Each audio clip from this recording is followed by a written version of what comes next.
اللہم صلی علی سیدنا و مولانا محمد معدن الجود والکرم وآلہ وصحبہ وبارک وسلم۔ اللہ تبارک و تعالیٰ کی حمد و ثنا اور نبی رحمت صلی اللہ علیہ وسلم کی بارگاہ عالی مرتبت میں ہدیہ درود و سلام عرض کرنے کے بعد رمضان المبارک کی پرکیف، پر نور اور پر بہار ساعتوں میں مومن کی زندگی کے نام سے ایک خوبصورت سلسلہ اصلاح کا آغاز کیا جا رہا ہے، جس کا مقصد یہ ہے کہ مومن اس بات کو سمجھ سکے کہ اللہ تبارک و تعالیٰ نے اسے مقام کیا عطا فرمایا ہے اور اللہ کی بارگاہ میں مومن کے مراتب کیا ہیں، اور اللہ کریم نے مومن کو کن صفات سے نوازا ہے، اور مومن کو اپنا طرز زندگی کس طرح کا اختیار کرنا چاہیے۔ مومن اللہ تبارک و تعالیٰ کے بتائے ہوئے رستوں پر کیسے عمل کرے گا، اپنی زندگی کو کیسے سنوارے گا، اور اپنی آخرت کے لیے وہ کیسے اسباب جمع کرے گا۔ آج ہم اس بات پر توجہ کریں گے، غور کریں گے کہ اللہ تبارک و تعالیٰ نے بندہ مومن کو مقام کیا عطا فرمایا۔ جب تک انسان کو یہ سمجھ نہیں ہوتی کہ میرا مرتبہ کیا ہے، میرا مقام کیا ہے، میں دراصل کن بلندیوں پر فائز ہوں، میرا معیار کیا ہے، اس وقت تک پھر وہ نہ تو معیاری گفتگو کر پاتا ہے، نہ معیاری عمل کر پاتا ہے، اور نہ زمانے میں کوئی معیاری کردار ادا کر پاتا ہے۔ بندہ مومن اگر یہ سمجھنے لگے کہ اللہ نے اسے عزت کیا عطا فرمائی، رب کریم نے اسے نوازا کتنا ہے، اس کا اعزاز کتنا ہے، تو پھر اس کی باتیں، اس کا لب و لہجہ، اس کا اٹھنا بیٹھنا اور اس کا بات کرنا ایک اعزاز والا عمل ہو جائے گا۔ وہ ہر چیز میں معیار کا خیال کرے گا، معیار کا خیال کرے گا ہر چیز میں۔ قرآن مجید فرقان حمید نے نبی کریم صلی اللہ علیہ وسلم کی امت کو بہترین امت قرار دیا۔ فرمایا میرے نبی کریم علیہ السلام کا کلمہ پڑھنے والوں، کنتم خیر امتن، تم اپنے آپ کو کبھی بھی کمزور اور چھوٹا محسوس نہ کرنا، تم بہترین امت ہو۔ اخرجت للناس، تمہیں لوگوں کے بھلے کے لیے بنایا گیا، تم بہترین لوگ ہو۔ معیار کو پہچانو، وہ جو کہا گیا نا کہ من عرف نفسہ فقد عرف ربہ، جو یہ پہچان گیا نا کہ میرا مقام کیا ہے، میں کیا ہوں، وہ تو اپنے رب کو پہچان گیا۔ اگر انسان کو یہ پتہ چل جائے کہ میرا دراصل معیار کیا ہے، تو پھر وہ کھانے میں بھی احتیاط کرتا ہے، بولنے میں بھی احتیاط کرتا ہے، پھر وہ سمجھتا ہے کہ میرا سٹیٹس ہے، مجھے اس کے مطابق چلنا چاہیے۔ جو آدمی سمجھتا ہے کہ میں کسی بڑے گھرانے سے ہوں، تو وہ کبھی بھی چھوٹا جملہ نہیں بولتا، چھوٹی حرکت نہیں کرتا، چھوٹی بات نہیں کرتا۔ جو سمجھتا ہے کہ میں پڑھا لکھا ہوں، تو وہ آدمی کبھی بھی معیار علم سے گری ہوئی گفتگو نہیں کرتا۔ جو شخص کہتا ہے کہ میں صاحب عقل و دانش ہوں، تو کبھی بھی وہ بیوقوفوں اور احمقوں جیسا جملہ نہیں بولتا۔ تو اگر مومن کو سمجھ آ جائے کہ اللہ نے اسے مقام کیا عطا فرمایا ہے،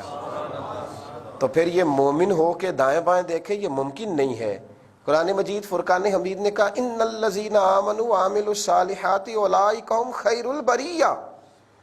فرمایا بے شک جو ایمان لانے کے بعد اچھے عمل کریں، وہ تو ساری مخلوق سے بہتر ہیں۔ مومن تیرا درجہ ہے، تجھے اللہ نے مخلوقات پر فضیلت عطا فرمائی، مخلوقات پر اللہ نے تجھے درجہ دیا ہے۔ تیرا ایک سٹیٹس ہونا چاہیے، تیرا ہر معاملے کے اندر ایک معیار ہونا چاہیے۔ تو سمجھ تو کیا ہے، تو عام اقوام کی طرح نہ بولے گا، نہ کھائے گا، نہ سوئے گا، نہ اٹھے گا، نہ پہنے گا، تیرا معیار ہے۔ آپ ذرا اس بات پر غور تو فرمائیں کہ میرے نبی کریم علیہ الصلوۃ والسلام بیت اللہ شریف کے سامنے کھڑے ہیں، بیت اللہ شریف کے، اللہ کے گھر کے سامنے کھڑے ہیں۔ اللہ کا گھر، وہ گھر جسے پہلے فرشتوں نے بنایا، وہ گھر جسے حضرت آدم نے بنایا، وہ گھر پھر جس کی تعمیر حضرت ابراہیم خلیل اللہ نے فرمائی، حضرت اسماعیل ذبیح اللہ نے فرمائی، وہ گھر جس کو میرے نبی کریم علیہ السلام دیر تک بیٹھ کر دیکھا کرتے تھے۔ جملوں کی ترتیب دیکھیں اور ذرا تولیں اپنے آپ کو، اتنا بلند مقام بھی کسی کو ملتا ہے، اور ابھی اس نے عمل کوئی نہیں کیا۔ ابھی نیک ہونا، نمازی ہونا، روزے دار ہونا، حاجی ہونا یہ الگ بات ہے، ابھی تو صرف اس نے میرے رسول کریم کا کلمہ پڑھا ہے، ابھی نسبت مصطفیٰ ملی ہے، ابھی کلمہ پڑھا ہے، حضور بیت اللہ شریف کے سامنے کھڑے ہیں اور کعبے کو دیکھ کر فرماتے ہیں کعبے تیری بڑی شان ہے، تیرا بڑا مقام ہے، پر بندہ مومن کی عزت اللہ کی نظر میں کعبے سے بھی زیادہ ہے۔ مومن اپنا مقام تو سمجھے۔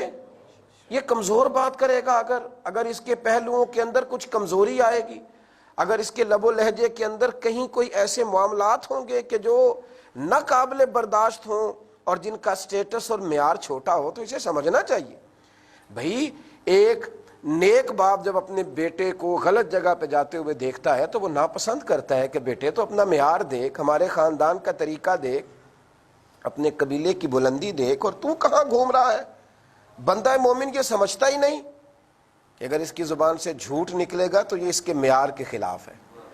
اگر یہ حرام کھائے گا تو اس کے مقام بلندے اور مرتبے کے خلاف ہے، اگر یہ بات اونچی کرے اور جب یہ بکنے لگے تو چند ٹکوں پر بکے گا تو یہ اس کا سٹیٹس نہیں، یہ اس کا معیار نہیں، اس کو دیکھنا چاہیے کہ یہ کیا ہے۔ اقبال کہنے لگے، اے نوجوان مسلم کبھی یہ تدبر بھی کیا تو نے، وہ کون سا گردو ہے جس کا ہے تو ایک ٹوٹا ہوا تارا۔ اس نے کہا تجھے پتا ہے تیرا مقام کیا ہے،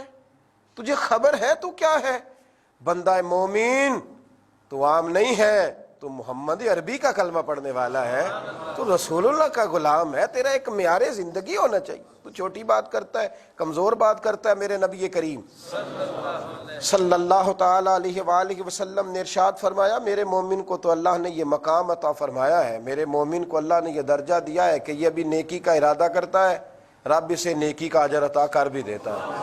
اور محبوب کریم فرمانے لگے، جب یہ نیکی کر لیتا ہے تو پھر اللہ فرشتوں سے فرماتا ہے اس نے کی ایک ہے، تم نے لکھنی 10 ہیں، اس لیے کہ یہ مصطفیٰ والا ہے، یہ محبوب والا ہے، یہ غلامی والا ہے، یہ کالی زلف والے محبوب کی غلامی اور گدائی کا دعویٰ کرنے والا ہے۔ اس کا ایک معیار ہے، ایک سٹیٹس ہے، ایک بلندی ہے۔ مومن کو یہ جاننا چاہیے کہ دیکھیں نا، مجھے کسی شخص نے کہہ دیا کہ آپ میرے گواہ ہیں، میری جماعت میں ہیں، تو اگر اس آدمی کا کچھ معیار ہے تو میں لوگوں کو بتاؤں گا کہ فلاں عالم نے، صوفی اور درویش نے مجھے کہا ہے کہ آپ میری جماعت کا حصہ، مجھے فلاں بلند پایا آدمی نے کہا ہے کہ میرا اور آپ کے کا کوئی رشتہ ہے، کوئی تعلق ہے۔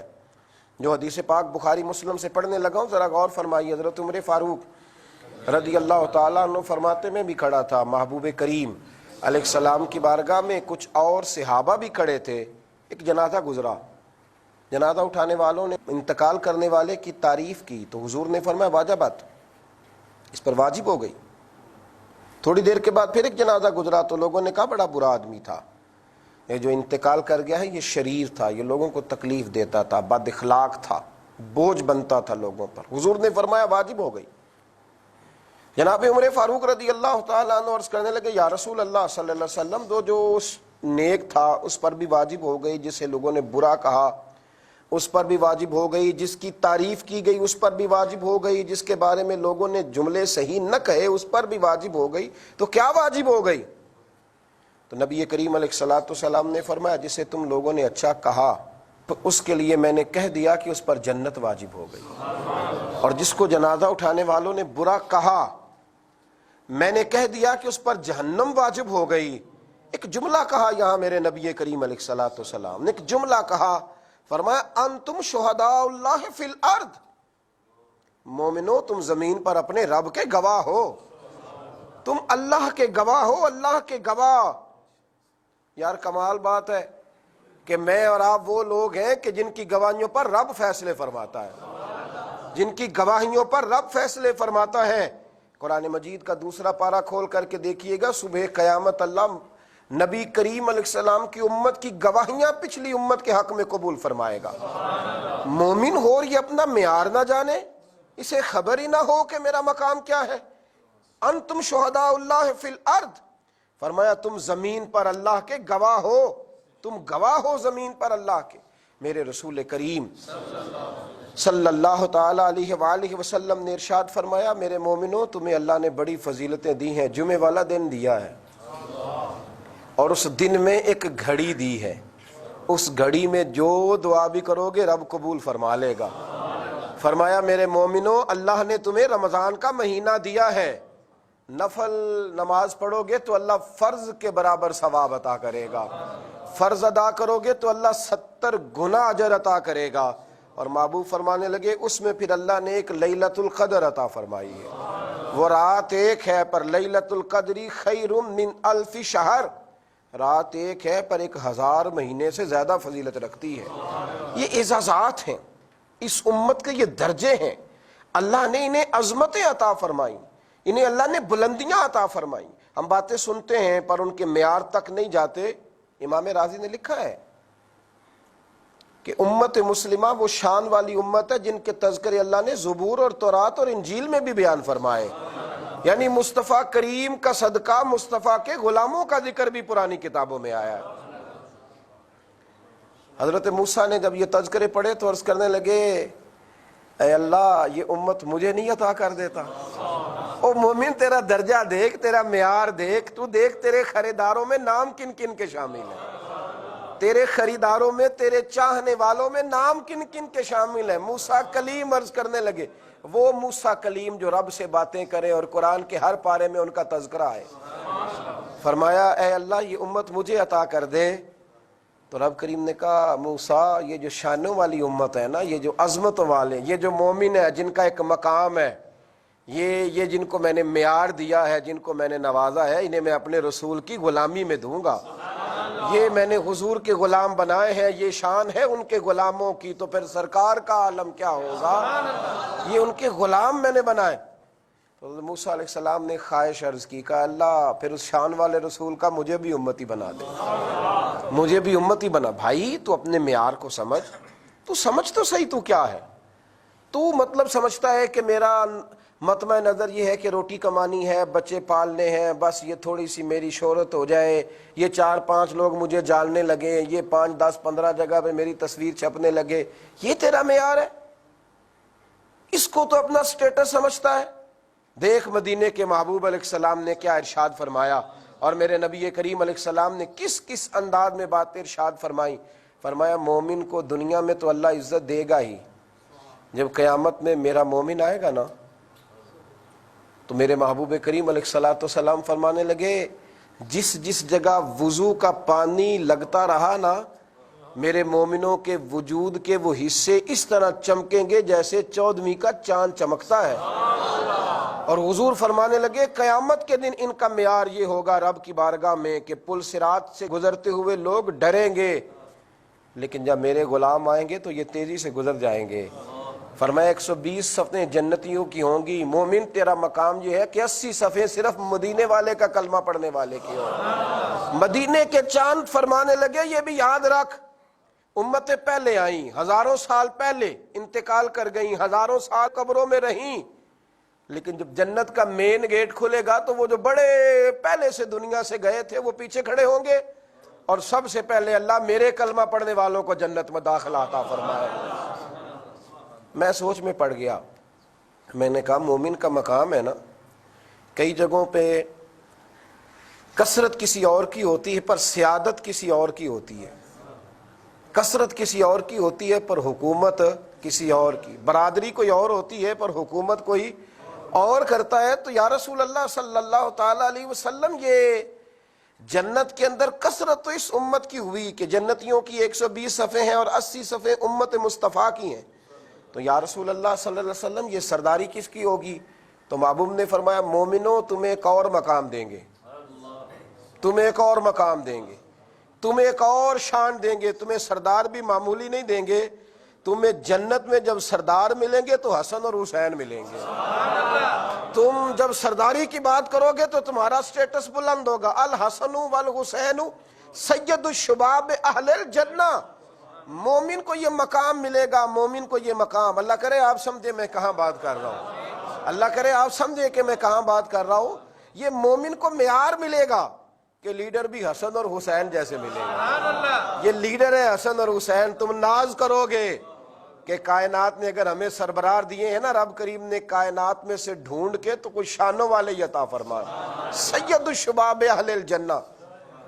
خواتین سوچ سکتی تھیں کہ یہ تو جنتی جوانوں کے سردار ہیں، تو محبوب ہمیں کیا ملے گا؟ فرمایا تمہاری سرداری میری لخت جگر سیدہ فاطمہ الزہرا کریں گے، سیدۃ النساء اہل الجنہ۔ تمہارا ایک مقام ہے بھائی، مومن کا ایک درجہ ہے، مومن کا ایک وقار ہے اللہ کی نظر میں، ایک ایک اس کا احترام ہے، اس کا ایک اعزاز ہے۔ میں سوچنے لگا کہ مومن دنیا میں شان یہ ہے کہ تھوڑا عمل کرتا ہے زیادہ اجر پاتا ہے، دنیا میں شان یہ ہے کہ اس کی عزت کعبے سے بھی زیادہ ہے، دنیا کے اندر یہ مقام ہے کہ یہ جنت میں بھی سب سے پہلے جائے گا، تو یہ بس اپنے لیے ہی سارا کچھ کرے گا یا کسی اور کے لیے بھی؟ تو میرے مصطفیٰ کریم نبی رحمت صلی اللہ تعالی علیہ وآلہ وسلم نے ارشاد فرمایا، ترمذی میں موجود ہے، مدینے کے اندر بنو تمیم قبیلہ سب سے زیادہ بکریاں پالتا تھا۔ میرے کریم رسول فرمانے لگے، قیامت کے دن اللہ میرے ایک مومن کے کہنے کی برکت سے، میرے ایک مومن کی سفارش کی برکت سے بنو تمیم قبیلے کی بکریوں کے برابر لوگوں کو جنت میں داخل کرے گا۔ یعنی یہ وہ لوگ ہیں جن کی گواہیاں دنیا میں قبول کر کے اللہ فیصلے کرے گا، اور مومنوں تمہاری گواہیاں قبول فرما کے اللہ سفارش قبول فرما کے قیامت میں اللہ گناہگاروں کو جنت بھی عطا کرے گا۔ اس لیے میرے نبی کریم نے حضرت عمر سے اور مولا علی سے کہا کہ اویس کرنی سے ملنا اور اسے کہنا تو وہ مومن ہے کہ مومنوں میں تیرا مقام اونچا، اسے کہنا میرے گناہگاروں کے لیے دعا کرے، اسے کہنا، اپنا معیار سمجھیں، اپنا سٹیٹس سمجھیں۔ آپ دیکھیں آپ کیا ہیں، ایسے ہی ذرا پیسے نہیں ہیں اور ذرا غریبی ہے اور ذرا بیماری ہے تو اپنے آپ کو کمزور اور چھوٹا محسوس نہ کریں۔ میرے محبوب نے فرمایا تمہیں شانیں اتنی دے کے جا رہا ہوں کہ جب بھی جیو گے نا سر اٹھا کے جیو گے،